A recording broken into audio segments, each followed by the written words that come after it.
வணக்கம் நண்பர்களே, நம்ம இன்னைக்கு விறகடுப்பு சமையல் சேனலில் கருப்பு சுண்டலை வச்சு சுவையாக எப்படி வடை செய்யலாம்னு பார்க்கலாம். அதுக்கு ஃபஸ்ட்டு 4 கப்பு சுண்டல் எடுத்து ஊற வச்சுக்கோங்க. இப்போ சுண்டக்கல்லையை ஊற வச்சிடலாம். வடைக்கு கொஞ்சம் நிறையாவே தண்ணி ஊற்றி வச்சுக்கோங்க, ஏன்னா ஊறும் போது இன்னும் நிறையா ஆகும். சுண்டக்கல்லை ஒரு 3 மணி நேரத்துலேருந்து ஒரு 4 மணி நேரம் வரைக்கும் ஊற வச்சுக்கணும். ஓவர் நைட் ஊற வச்சாலும் ஓகே தான்.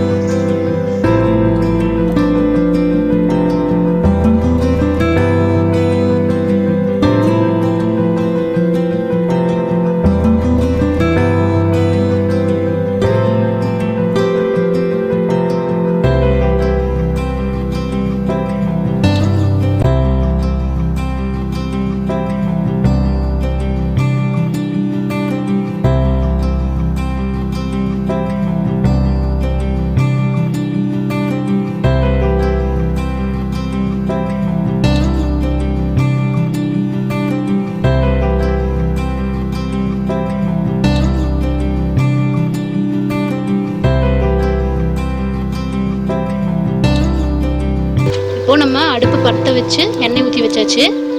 எண்ணெய் காயிற நேரத்தில் நம்ம போய் வடைக்கு தேவையான மாவை ரெடி பண்ணிட்டு வந்துடலாம். எண்ணெய் காயிட்டும்.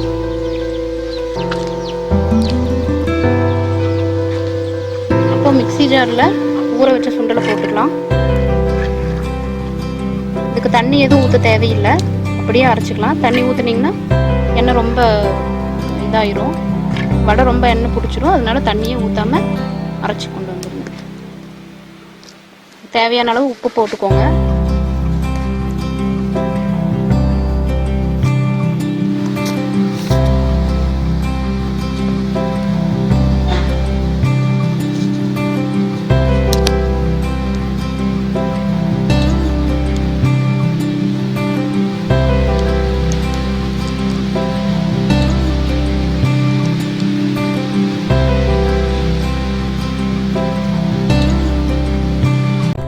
எண்ணெய் சூடாயிட்டு இருக்குதுங்க.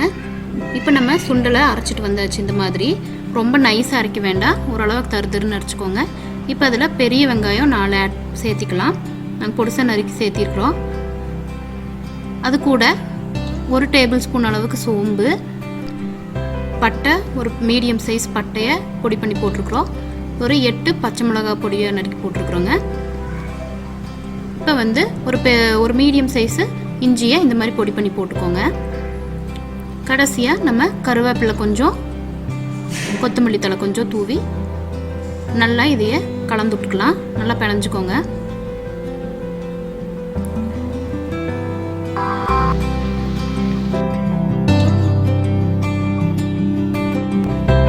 இந்த பதத்தில் வந்து மாவு இருக்கணும்.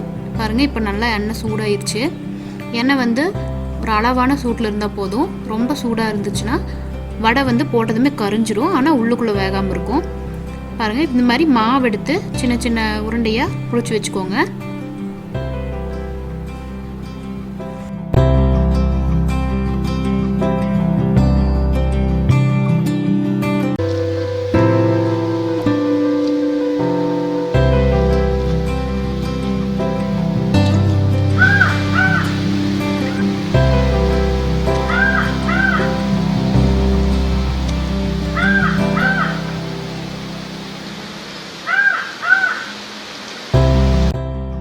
இப்போது உருண்டை பிடிச்சி வச்சுருக்க ஒரு மாவு உருண்டை எடுத்து ரொம்ப தட்டையாகவும் இல்லாமல் ரொம்ப மொந்தமாகவும் இல்லாமல் மீடியம் சைஸில் தட்டி எண்ணெயில் போட்டுடலாம்.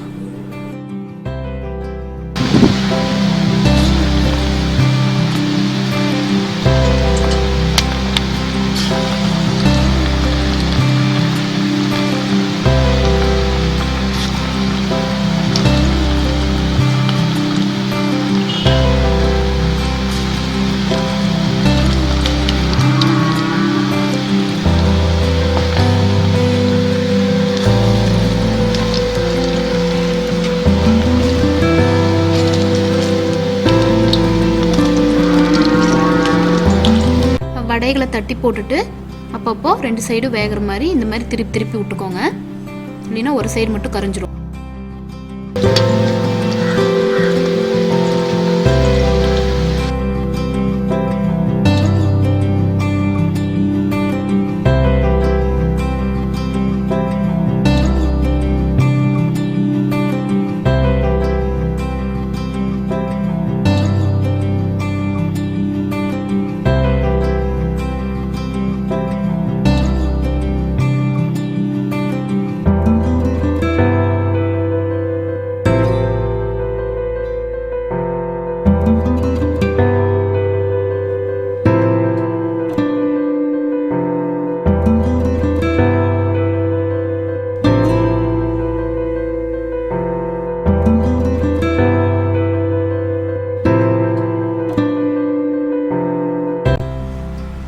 வடை இந்த மாதிரி பொன்னிறமாக வெந்ததும் நம்ம வடை எடுத்துடலாம். அவ்வளோதாங்க, சுவையான ரொம்ப சத்துள்ள சுண்டக்கடலை வடை வந்து ரெடி ஆயிடுச்சு. நீங்கள் இதை உங்கள் குழந்தைகளுக்கு ஈவினிங் ஸ்நாக்ஸாக கூட கொடுக்கலாம், ரொம்ப நல்லது. இந்த சுண்டக்கடலை வடையை நீங்களும் வீட்டில் செஞ்சு பாருங்கள், உங்களுக்கு ரொம்ப பிடிக்கும். கண்டிப்பாக எங்களுடைய விறகடுப்பு சமையல் சேனலை சப்ஸ்கிரைப் பண்ணுங்கள், உங்கள் ஃப்ரெண்ட்ஸுகளுக்கும் ஷேர் பண்ணுங்கள், மறக்காமல் லைக் பண்ணுங்கள், கமெண்ட் பண்ணுங்கள். தேங்க்யூ ஃப்ரெண்ட்ஸ், இன்னொரு வீடியோவில் சந்திக்கலாம்.